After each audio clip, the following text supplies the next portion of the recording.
Welcome back. আমরা আমাদের posture ঠিক করেছি, নিউট্রাল রেস্ট পজিশন শিখেছি। এখন আমরা টাইপিং শুরু করার জন্য প্রায় প্রস্তুত। কিন্তু একজন অ্যাথলিট যেমন খেলার আগে ওয়ার্ম আপ করে, তেমনি আমাদেরও টাইপিং শুরু করার আগে হাত দুটোকে প্রস্তুত করে নিতে হবে। এই কয়েকটি সহজ স্ট্রেচিং এক্সারসাইজ তোমার হাতের ফ্লেক্সিবিলিটি বাড়াবে, রক্ত সঞ্চালন উন্নত করবে এবং ইনজুরির ঝুঁকি অনেক কমিয়ে দেবে।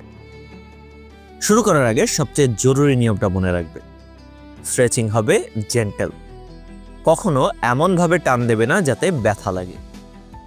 চলো শুরু করা যাক। প্রথম স্ট্রেচ, রিস্ট ফ্লেক্সার স্ট্রেচ। তোমার এক হাত সোজা সামনে বাড়াও, হাতের তালু ওপরের দিকে থাকবে।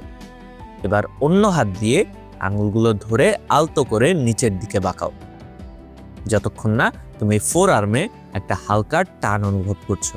15 থেকে 20 সেকেন্ড ধরে রাখো, এরপর অন্য হাতে করো।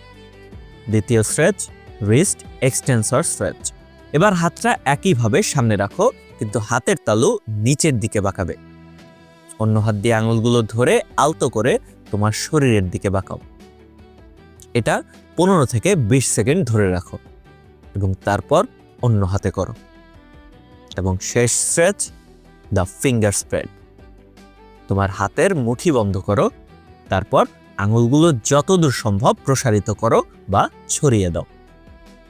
কয়েক সেকেন্ড ধরে রাখো, তারপর রিল্যাক্স করো। এটা 5 বার রিপিট করো। এই কয়েকটি সহজ এক্সারসাইজ তোমার হাতকে ওয়ার্ম আপ করে দেবে এবং টাইপিং এর জন্য প্রস্তুত করবে।